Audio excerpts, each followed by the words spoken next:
আচ্ছা আসিফ বলতো, 2 বছর থেকে বিকাল 5টার সময় আমি দেখেছি প্রত্যেক দিন এই মদের বোতল তোর হাতে আমি দেখি।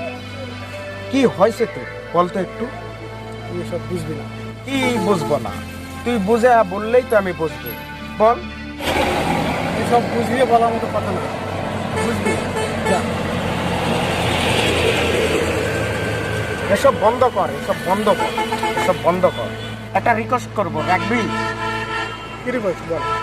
কালকা বৈকাল 5টার সময় আমরা যেখানে আড্ডা দিই সেখানে আমি থাকবো, তুই থাকবি, সারিকা থাকবি, সেখানে কথা হবে। কেন এসব করিস এই কথা কালকা বিকালে তো বলতেই হবে।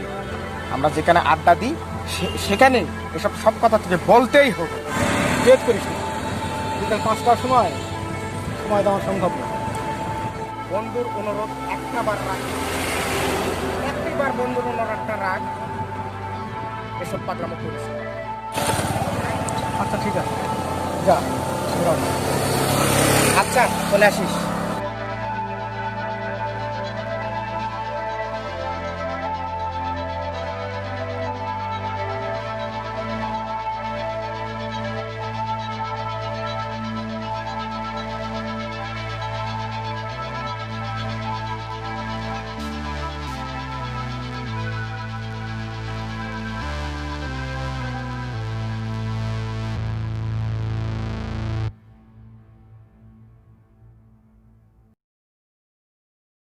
তুই তো বললি জাস্ট আসিফ বাসার কথা, তো 5টা তো পার হয়ে গেছে, এখনো আসবে আসলো না। আসবে আসবে, একটু ধৈর্য ধর, চলে আসবে। ওই আসিফ আজকে আসবে না, ওর যে অবস্থা, যেভাবে ড্রিঙ্ক টিং করতেছে, এতে আসার সম্ভাবনা খুব কম। আসার তো কথা রে, ও যখন কথা যখন দিছে তাহলে অবশ্যই অবশ্যই আসবে। তুই একটু অপেক্ষা কর, আসবেই।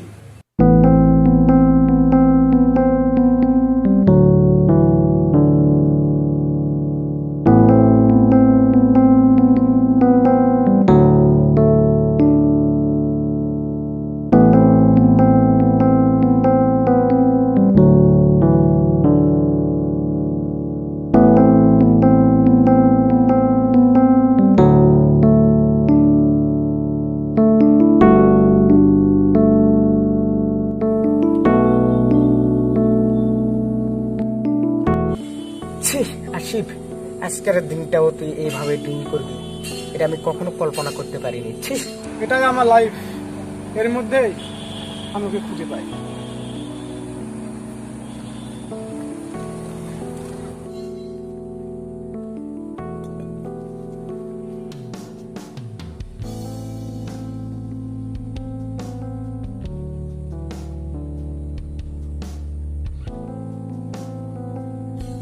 তুই এত নিচে নেমে গেছিস, আমি ভাবতেও ঠিক আছে পারছি না।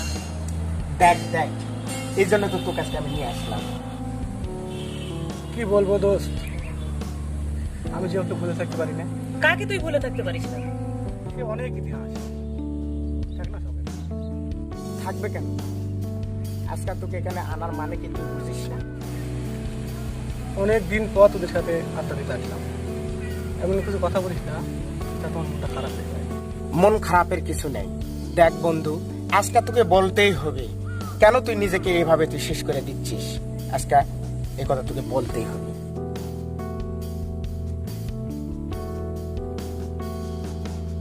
তোর ভিতরে এত কষ্ট চেপে রাখিস না, আমাদের কাছে প্রকাশ কর, দেখবি হালকা লাগবে।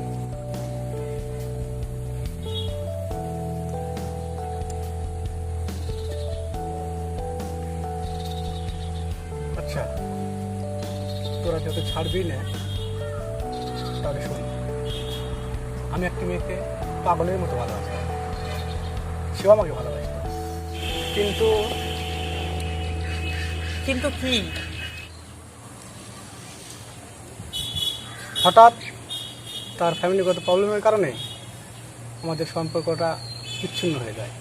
আমি তখন পাগলের মতো রাস্তায় ঘুরে বেড়াতাম, কি করব ভেবে পাচ্ছিলাম না। আমাদের ফ্রেন্ড শরীফ আছে না, শরীফ আমাকে ঠিকানাটা দেয়। সে একজন ডাক্তার, আমি তার সাথে দেখা করতে গেছিলাম।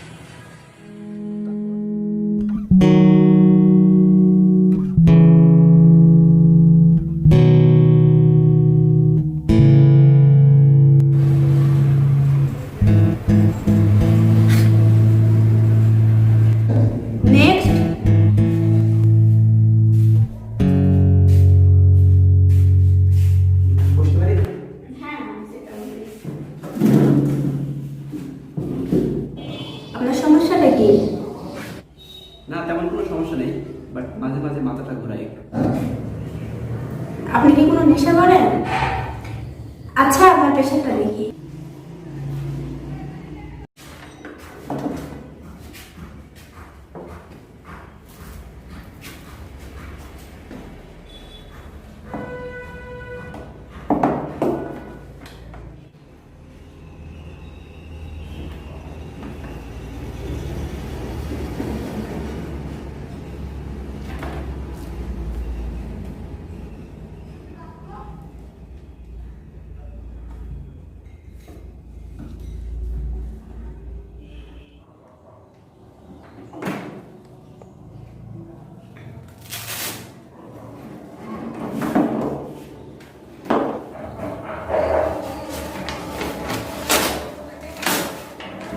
নেন, এগুলো নিয়ম মতো খাবেন। আচ্ছা ঠিক আছে।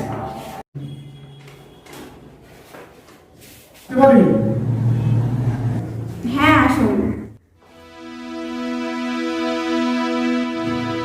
বসুন। কি ব্যাপার, দাঁড়িয়ে আছেন কেন? কেমন আছো নিভা? কি সমস্যা আপনার? রাখো তো সব। দেখুন, এখানে আপনার সাথে বসে বসে গল্প করার মতো আমার হাতে কোনো সময় নেই। বাইরে পেশেন্ট বসে আছে। মেডিসিন বিশেষজ্ঞের কাছে ইমার্জেন্সি রোগী আসে না। আজকে নয় আমাকে আপনার নেকামো বন্ধ করুন এন্ড আপনি চলে যান। প্রায় 10 বছর পর তোমার হেড দেখা, কথা না বলে কিভাবে চলে যায়?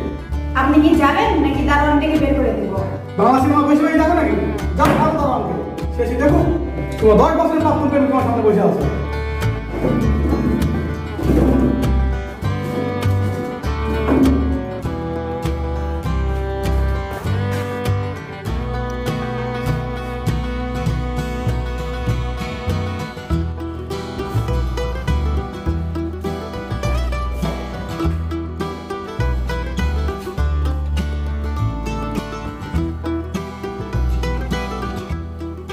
এটাতে সাইড করুন। কি মনে করে এতদিন পর? মনে তো করি সবসময়, কিন্তু খুঁজে পাই না। কষ্টের ঠিকানা পেলাম আপনি কি এখনো হিয়ালি করে কথা বলেন? না, শুধু তোমার সাথে বলি। প্লিজ এই হিয়ালি বন্ধ করুন। বন্ধ করছি, তার আগে তুমি আপনাদের কথা বলাটা বন্ধ করো। ভাবতেই পারিনি তোমাকে এভাবে খুঁজে পাবো। খোঁজার চেষ্টা করেছো কখনো? হয়তো পাগল প্রেমিকের মতো তোমার বাড়ির সামনে অথবা কলেজে দাঁড়িয়ে থাকি, কিন্তু তোমার পরিচিত বন্ধুদের জ্বালিয়েছি তোমার খোঁজ নেওয়ার জন্য। তাতে আমার অনেক ক্ষতি হয়েছে। যারা আমার দিকে তাকানোর সাহস পায়নি তারা আজ আমার দিকে আঙুল উঠিয়ে কথা বলে। শুধু তোমার জন্য। তুমি আমার আঙুল কাছে ফোন দিয়ে অনেক কাপড় কাপড় কথা বলেছো। তুমি ব্যাপারটা কিছুই বলিনি। তিনি যা প্রশ্ন করেছেন তুমি শুধু তার অ্যান্সার পেয়েছি। তার অ্যান্সার কি ভদ্রভাবে দেওয়া যেত না? তখন ভদ্রতা দেখানো আমার পক্ষে সম্ভব হয়নি। তোমাকে হারিয়ে আমি প্রায় পাগল হয়েছিলাম। কিন্তু তোমার পাগলামিতে একটা মেয়ের ক্ষতি হতে পারে, সেটা তুমি একবারও ভাবোনি। যাই হোক, তর্কে যেতে চাই না। চা খাবে? হ্যাঁ, খাওয়া যেতে পারে। চল, দুটা চা পা খাও। ট্রেনটা কোথায়? বিদায় করে দিয়েছি, কারণ তুমি আগেও পাগল ছিলে, এখনো পাগলই আছো। তোমার একটা কথা বলবো? হ্যাঁ, বলো।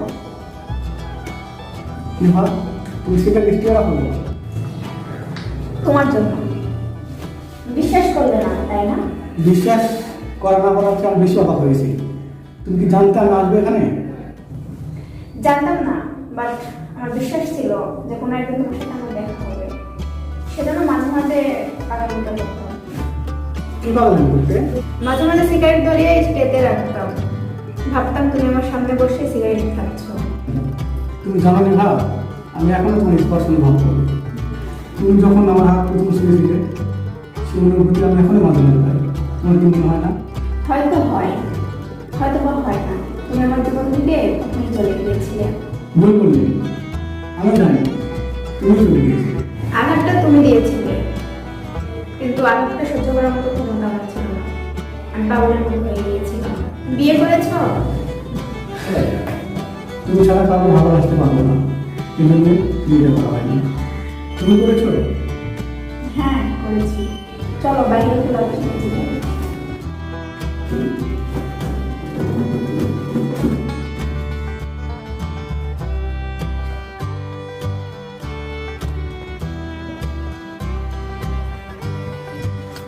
তোমার হাজবেন্ড কি করে? আমার হাজবেন্ড ইঞ্জিনিয়ার। আমি ইঞ্জিনিয়ার, তুমি ডাক্তার, বেশ তো আছো। কাল দেখা করতে পারবে নদীর পাড়ে সেই আগের মতো? হ্যাঁ অবশ্যই পারো। কালকে সময়টা বলো। আগে যে সময় দেখা করতাম সেদিন কি তোদের দেখা হয়েছিল? তারপর থেকে তার সাথে আর কোনোদিন দেখা হয়নি। কেন? সে কি সেদিন আসেনি? আসতেছিল, কিন্তু কিন্তু কি বল? হঠাৎ এক সড়ক দুর্ঘটনা তার মৃত্যু হয়। যে যাবার সে চলেই গেছে। তার স্মৃতি নিয়ে তুই যদি বেঁচে থাকিস তাহলে তুই তো মরে যাবি। তাকে ভোলার জন্য কি এসব আয়োজন? এসব করে কি হবে বল? দেখ, তুই কিন্তু শিক্ষিত ছেলে। আমরা শিক্ষিত মানুষ যদি এইভাবে ভুল করে বেড়াই তাহলে সমাজের আর মানুষ কিভাবে চলবে বল? তুই এগুলো নেশা বাদ দে। তোর একটা সুন্দর ফ্যামিলি আছে, তোর বাবা মা আছে, তোর ছোট ছোট ভাই বোন আছে। এদের একটু ভাব, এদের কথা একটু ভাব। তুই যদি এসব নেশা ভান করে বেড়াস তাহলে তারা তো অনেক কষ্ট পায় রে। এগুলো আসিফ, সমাজের আবর্জনা হয়ে থাকার চিন্তা ভাবনা মাথায় থেকে বাদ দে। এগুলো জীবন না, এগুলো নেশা, এগুলো ড্রিঙ্কস, এগুলো জীবনে সুখ দিতে পারে না রে। তুই কখনো কি তোর বাবা মার কথা ভাবছিস? তোর বাবা মা কত কষ্ট পায়? তোর বাবা মা কত কষ্ট পায় তোর জন্য? এগুলো কিন্তু জীবন না। তোর বাবা মার কথা একটু ভাব, বোঝার চেষ্টা কর। সামনে তোর অনেক জীবন পড়ে আছে, সামনের দিকে দেখ, অনেক সুন্দর তোর জীবন। আমি তোর জন্য একটা সুন্দর একটা মেয়ে দেখেছি। তুই বিয়ে কর, সংসার কর, দেখবি ভালো থাকবি, সুখে থাকবি। তোর বাবা মা তোর সুখে অনেক সুখী হবে। তুই কি চাস না তোর বাবা মা সুখী হোক তোর সুখ দেখে? আসলে দোস্ত, তোরা আমার তোমাকে বলবো, মাদক কখনোই কোনো মানুষকে সুখ দিতে পারে না। আমি তোদের সাথে আজকে শপথ করবো, আর কখনো আমি সব হাতে নিব না।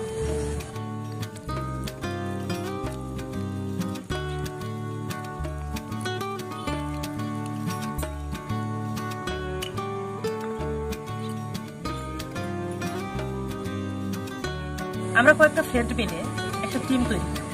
এই টিমের নাম দিব মাদককে না বলি। আয় আমরা আজকে থেকে শপথ করি মাদককে না বলি। মাদক মুক্ত সমাজ গড়ি। মাদকের বিরুদ্ধে প্রতিরোধ গড়ে তুলি।